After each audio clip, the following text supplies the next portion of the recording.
ตอนนี้ข้าพเจ้าก็ยืนอยู่ที่หน้าหอกลางเนาะหอกลางที่ว่าเป็นวัดจีนเนาะวัดจีนที่ว่าตั้งอยู่แคมป์คลองเนาะหอกลางที่ว่าเป็นประตูหอกลางที่ว่าเป็นอีกสัญลักษณ์หนึ่งแขกคนไกลไปไกลมากก็มักจะถ่ายรูปซึ่งเป็นศิลปะ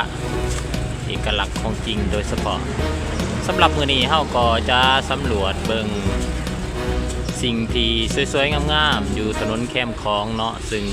มีหลายสิ่งหลายอย่างที่น่าสนใจและมื้อนี้เฮาก็จะนำพาทานเที่ยวเลาะและก็เลาะเยี่ยมชมเบิ่งวิถีชีวิตและการพัฒนาต่างๆสำหรับบริเวณนี้ก็ถือว่าเป็นอีกหนึ่งบริเวณสถานที่ที่ว่ามีการสัญจรที่แออัดเนาะเป็นชุมชนที่แออัดทางวัดจันทร์อยู่ในเขตบ้านเชียงยืนเมืองจันทบุรีนครหลวงเวียงจันทร์ว่าจะให้เห็นภาพบริเวณถนนหนทางเพิ่นก็จะมีป้ายคำควรติดเนาะตอนนี้เฮากระยางมาหอดวัดเชียงยืนนาหารามเนาะซึ่งก็อยู่ถนนเชียงยืน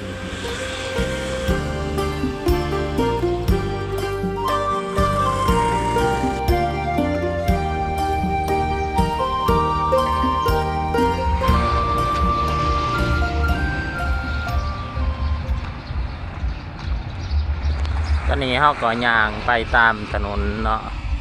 ซึ่งเฮาจะมุ่งหน้าไปสู่ห้องแ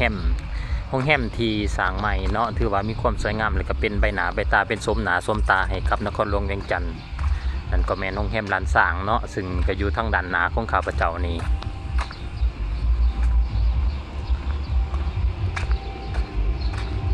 ซึ่งก็อยู่ทางด้านหน้าของข้าพเจ้านี่ก็แม่นห้องแฮมลานสร้างเอาวันนี้พัดเนาะนี่พัดโอ้ถือว่างามหลายผมคิดว่าอยู่นครหลวงเวียงจันทร์เขาจะมีโรงแรมสวยงามขนาดนี้เนาะถือว่าเป็นโรงแรมที่ว่า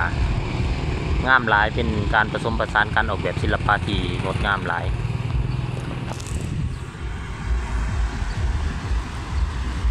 โรงแรมลันสร้างตัวนี้ก็ถือว่าเพิ่นสร้างขึ้นมาใหม่เนาะเพิ่นสร้างขึ้นมาใหม่อยู่โรงแรมเก่าเนี่ยแหละอยู่โรงแรมลานสร้างเก่าตัวเป็นซึ่งทางขึ้นมาใหม่งามหลายมีทั้งหมดมี5 ชั้นคือเก่าเนาะถือว่าเป็นอีกบอนที่สำคัญในการจัดกองประชุมงานสัมมนาต่างๆหรือว่ารับแขกบ้านแขกเมืองเนาะแขกสำคัญระดับประเทศระดับสากลแหละโอ้งามหลายไก่ครับธนาคารการค้าต่างประเทศลาวธนาคารการค้าต่างประเทศลาวเนาะอยู่ถนนแคมป์ของถนน3 แสนไทยและถนนฝรั่งซัว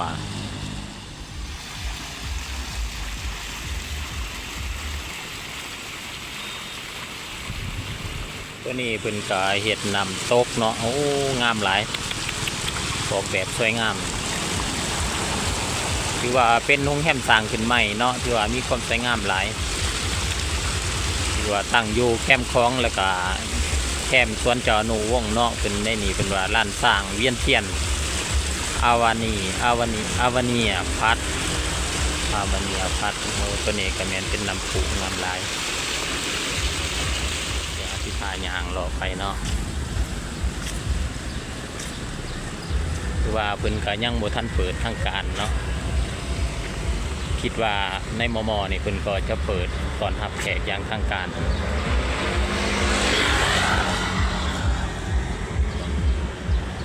ว่าถนนแคมป์คลองตอนนี้แต่เป็นกับร่างไก่จะตกดินเนาะตอนนั้นก็จะเป็นบอนจอดรถบัส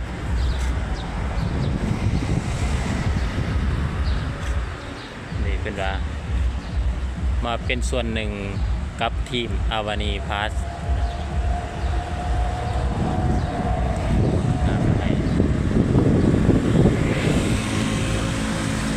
การออกแบบมี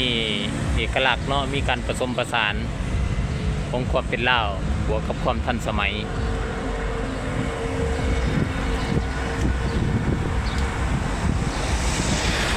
จุดนั้นจุดที่อยู่ทั้งด้านหน้าตามอัปเดตข่าวเป็นเพิ่นจะมีอีก1 โครงการเนาะเพิ่นจะมีอีก1 โครงการเป็นสร้างร้านอาหารและร้านกาแฟ เป็นร้านอาหารและร้านกาแฟไว้ห้องรับแขกซึ่งติดกับสวนเจ้าอนุวงศ์หรือว่าสวนสาธารณะเจ้าอนุวงศ์เนาะตอนนี้ข้าพเจ้าก็จะให้ทานเบิ่งโรงแรมไปก่อนเนาะคือว่าเป็นโรงแรมอาวานีพัทเนาะเป็นโรงแรมร้านสร้างหลังเก่าแต่เพิ่นสร้างใหม่ก็มีความสวยงามหลายว่าเห็นไปหนาไปใต้อีกนะให้นครหลวงเวียงจันทน์โดยเฉพาะก็เป็นการดึงดูดนักท่องเที่ยวบ่ที่ว่านักท่องเที่ยวที่ว่าอยากมาพักเศร้านักท่องเที่ยวที่มีระดับมีเกรดถึงนะระดับสูงนักท่องเที่ยวระดับสูงเอาแบบนี้จะให้ผมภาพเนาะถือว่าเป็นโรงแรมที่สวยงามและก็ตั้งอยู่แคมป์ของสง่าผ่าเผยเบิ่งภาพมุมกว้างเขาจะเห็นความสวยงามเนาะคือว่างามหลายทั้งหมดก็มีหาสันมีการปรับปรุงขอดบริการระดับสากลยกระดับห้องรับแขกที่ว่ามีความทันสมัยกับยกสมัยถือว่าเป็นอีกหนึ่งสถานที่สำคัญแห่งใหม่เป็นสมหนาสมตากับนครหลวงเวียงจันทน์เนาะถือว่าแขกไปไทยมาก็สะดุดตากับความงามของโรงแรมการสร้างแห่งนี้ที่ว่าส้มเซยที่ว่าเป็นปรับปรุงสร้างใหม่เป็นอีกหนึ่งผลสำเร็จที่ดีงามในนครหลวง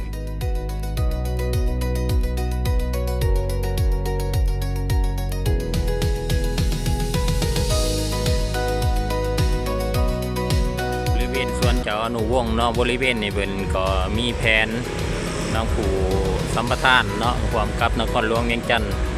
เพื่อพัฒนาสวนเจ้าอนุวงศ์ให้มีสมหนาสมตาขึ้นมาใหม่เพื่อก็มีโครงการขึ้นมาใหม่ในบริเวณในไก่กับโรงแรมลานสร้างอาวานีพัทเนาะ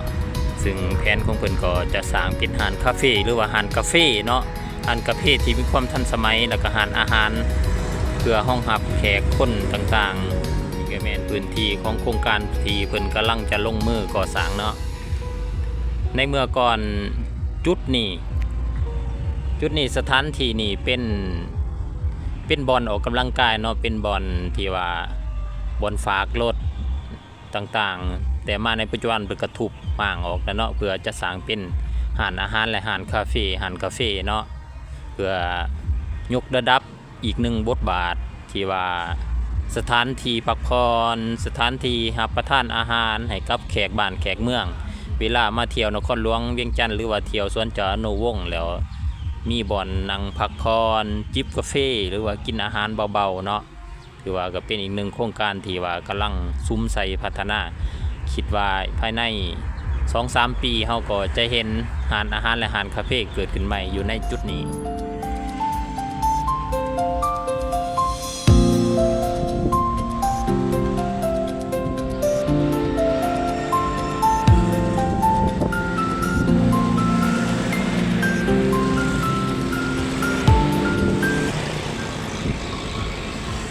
บริเวณจุดนี้ทางยางนี่เพิ่นก็มีการปูขึ้นมาใหม่เนาะหรือว่าเพิ่นปูขึ้นมาใหม่เนาะก็มีความสวยงามเนาะสะดวกในการย่างหรือว่าฟุตบาทย่างหรือว่าเพิ่นปูโดยคอนกรีตที่ว่าออกแบบมาโดยเฉพาะเนาะนี่เฮาก็จะย่างไปเรื่อยๆ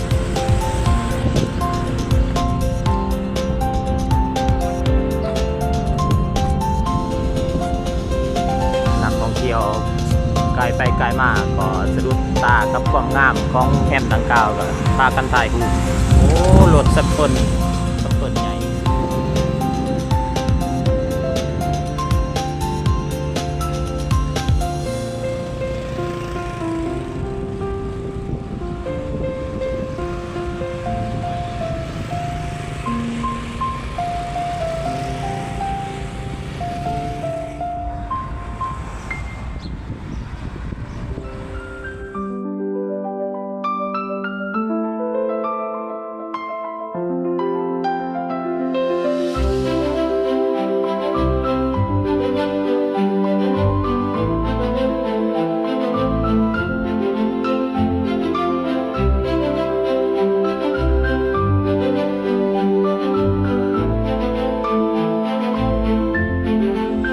จะย่างไป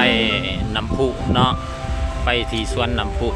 สวนน้ำพุถือว่าเป็นอีกหนึ่งสถานที่พักผ่อนท่องเที่ยวอีกแห่งหนึ่งอยู่ในนครหลวงเวียงจันทน์เนาะซึ่งก็หลายท่านก็ยังบ่ทันมาเที่ยวหรือว่ามาเยี่ยมยามเนาะหลายท่านก็จะคุ้นหูแล้วเนาะว่าสวนน้ำพุก็เป็นอีก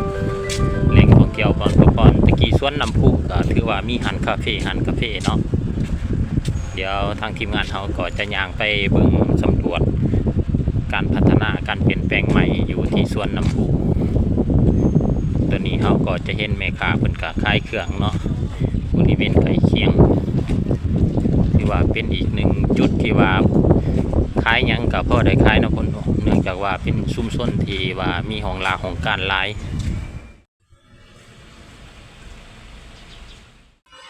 แล้วตอนนี้เขาก็ย่างมาอยู่หอดสวนน้ำพุแล้วเนาะก็คือที่อยู่ด้านหน้าของการผู้ส้มก็ของบรรดาฐานก็แม่นตึกอาคารเก่าเนาะถือว่าอาคารเก่าตั้งแต่รุ่นนานเนาะเพิ่นก็ยังอนุรักษ์สงวนไว้มีการปรับปรุงหลายครั้งหลายคราวเนาะปัจจุบันก็เพิ่นก็เปิดเป็นร้านกาแฟเนาะร้านกาแฟอยู่สันลุมแล้วเขาก็จะเห็นน้ำพุเนาะเดี๋ยวเขาจะเข้าไปถ่ายรูปใกล้ๆเพื่อให้ท่านผู้ชมได้เบิ่งตอนนี้กำลังจะค่ำเนาะก็ถือว่าแสงไฟแสงสีเสียงกำลังเริ่มเปิดเนาะนอกจากสถานที่แห่งนี้ก็ยังมีร้านอาหารชื่อดังเนาะถือว่าร้านอาหารขอบใจเด้อถือว่าเป็นร้านอาหารที่ว่าต่างประเทศนิยมกันหลายในระยะ5 ปี10 ปีมานี่ก็ถือว่าจุดนี้บริเวณนี้ถนนเส้นนี้ได้รับการพัฒนาหลายเนาะมีการสร้างสาพัฒนาโรงแรมก็เกิดขึ้นหลายเนาะโรงแรมที่มีความทันสมัยและก็มีชื่อเสียงระดับสากลเช่นโคซี่เนาะโรงแรมโคซี่โรงแรมไอบิสต่างๆหรือว่าสมัยบ่าวน้อยไปเที่ยวสิงคโปร์เนาะก็ได้ไปพักอยู่โรงแรมไอบิสนะภาพที่อยู่บรรดาหน้าของฐานที่ว่าเห็นอยู่นั่นมันเดิมเก่าเป็นหอสมุดแห่งศาสตร์เนาะแต่ในปัจจุบันเพิ่นพัฒนาปรับปรุงให้เป็นร้านอาหารเนาะร้านอาหารอามิชงซึ่งอาคารก็เป็นอาคารสถาปัตย์แบบทรงฝรั่งเนาะแบบอาณานิคมคือว่าเพิ่นก็ยังอนุรักษ์ไว้เนาะคือว่าเป็นคลาสสิกอย่างหนึ่งนี่ตอนนี้เฮาก็มาถึงน้ำพุแล้วเนาะนี่เพิ่นก็มีป้ายกิโลเมตรเพิ่นเขียนใส่ว่าน้ำพุเนาะน้ำพุ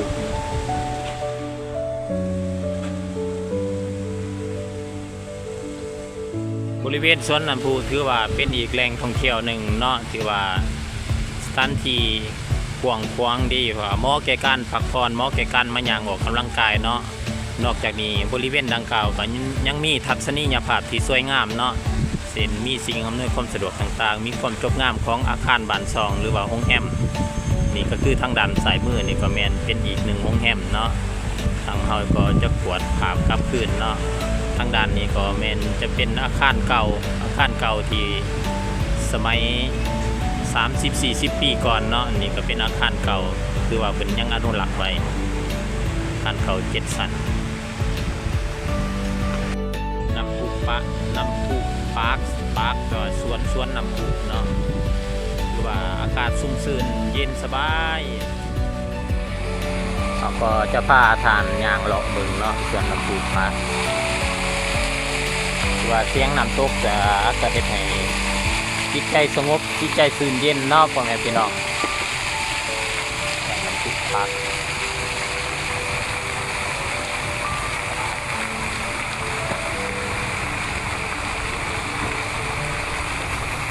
คือว่ามีความสะอาดงามตาเนาะสามารถมาย่างออกกำลังกายหรือว่านั่งพักผ่อนได้เนาะเพราะว่าสถานที่ดังกล่าวมีทั้งสนามหญ้าสีเขียวและต้นไม้ใบหญ้าก็จำนวนหลายเดิมที่สวนน้ำพุนี่ในเมื่อก่อนแม่นเพิ่นได้พัฒนาเป็นสวนอาหารเนาะในบริเวณนี้สวนอาหารแล้วก็บ่อนจัดกิจกรรมต่างๆที่หลากหลายแต่ในปัจจุบันเพิ่นได้พัฒนากลับมาเป็นสวนสาธารณะสวนน้ำพุขึ้นเนาะจะเห็นภาพบรรยากาศก็จะเห็นภาพบรรยากาศต่างๆก็ถือว่าบริเวณอ้อมหอมทัศนียภาพอ้อมหอบกันมีความสวยงามเนาะเป็นธรรมชาติเหมาะแก่การพักผ่อน สวนน้ำพุก็ถือว่าตั้งอยู่เขตบ้านเชียงเยินเนาะเมืองจันทบุรีก็ถือว่าเป็นอีกหนึ่งจุดใจกลางบ่ใกล้จากโรงแรมลานสร้างอาวานีพาสเนาะก็ถือว่ามีทั้งทีมงานอย่างเก็บภาพผ่านมา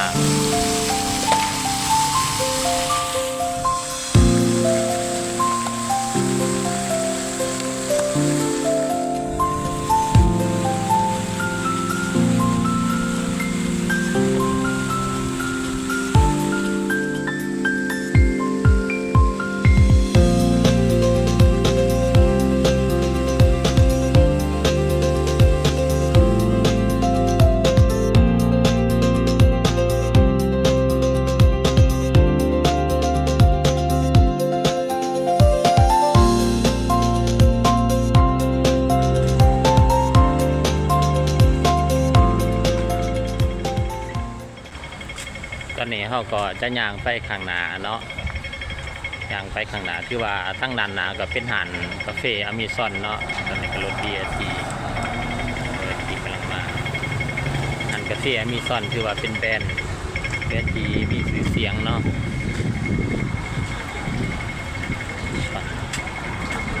ที่ว่าถนนเส้นนี้ก็มีผู้คนจำนวนหลงหลายเนาะมีนักท่องเที่ยวที่ว่ามักมาเที่ยวเนาะส่วนใหญ่ก็เป็นนักท่องเที่ยวต่างประเทศที่ทั้งโซนเอเชียและโซนต่างประเทศเนาะนี่เขาจะย่างไปถนนเส้นนี้ย่างเรียบถนนแคมทางไปเลยเพื่อการได้เห็นภาพบรรยากาศที่อยู่ทั้งด้านหน้าก็แม่นโรงแรมน้องโรงแรมระดับ5 ดาวคือว่าเป็นโรงแรมสร้างใหม่เปิดทำใส่อย่างเป็นทางการประมาณ2 ปีก่อนนี่แหละคือว่าเป็นโรงแรมที่ออกแบบคลาสสิกมีความทันสมัย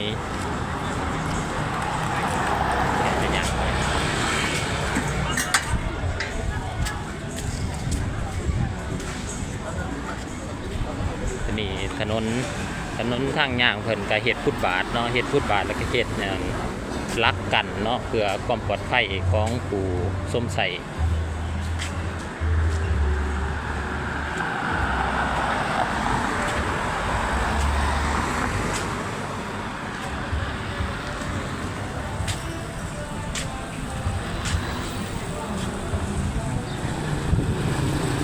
ตอนนี้เขาก็จะมุ่งหน้าไปสู่วัดองค์ตื่อเนาะโดยจะผ่านถนนเส้นนี้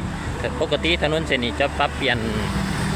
ยนการสัญจรใหม่แล้วเนาะแต่ทางทีมงานเขาก็ล่องยางสวนทางเบิ่งปกติมันเป็นทางลองลงนี่ก็เป็นโรงแรมถือว่ามีการพัฒนาหลายเนาะโรงแรมขึ้นสร้างมาใหม่ก็ถือว่ามีความสวยงามการออกแบบเขากับยุคสมัยแห่งการพัฒนาก็เป็นโรงแรมที่ว่าคลาสสิกดีรวมทั้งหมดก็มีประมาณ7 ชั้นเขาก็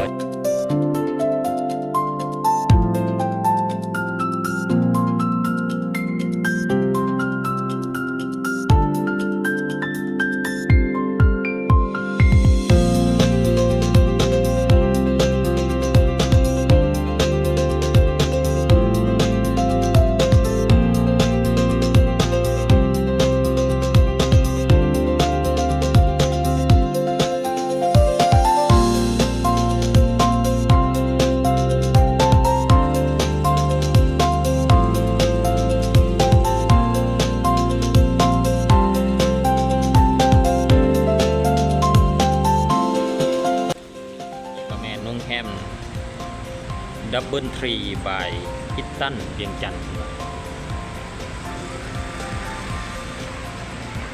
เป็นโรงแรมขนาดใหญ่สวยงามเนาะเดี๋ยวให้ท่านผู้ชมเบิ่งพร้อมๆกันตัวนี้ก็เป็นหาดอาหารเนาะหาดอาหารน่าจะเป็นหาดอาหารญี่ปุ่น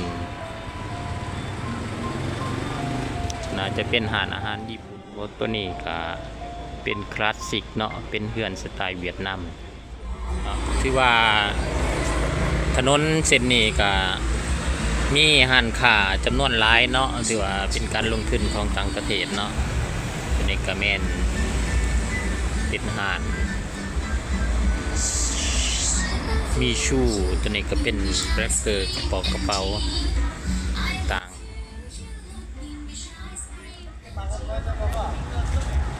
ว่ามีอาหารขายหลายเนาะอาหารขายอาหารกินเป็นอาหารอินเดียเป็นโรตีเนาะโรตีกับจีปาเต้ก็มีจีปาเต้ก็มีก็เป็นอาหารผัดต่างๆเป็นอาหารลาวอาหารไทยต่างๆคือว่าลูกค้ากระไรโดย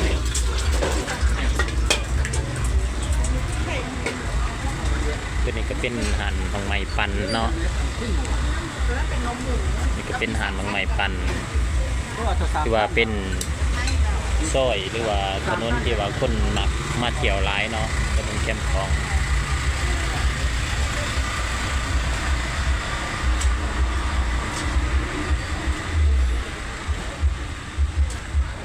เดี๋ยวทีมงานจะพามาเบิ่งอีกคือธนาคารแบงก์พุ่นนะธนาคารแบงก์เนาะนี่ก็คือจุดธนาคารแบงก์คือว่าแบงก์ธนาคารว่าเป็นบ่อนรวบรวมบรรดาธนาคารต่างๆเป็นตู้ ATM เนาะเป็นตู้กดเงินตัวตุกตู้เป็นอยู่นี่เบิดธนาคารที่ว่ามีในลาวเนาะคือว่าจุดนี้ก็มีทั้ง JDB อินโดไชน่าธนาคารฝรั่งนั่น EC ลีลาลาวเวียดพัฒนาลาวเนี่ยการค้าต่างประเทศลาวแล้วก็ธนาคารพงศวรรค์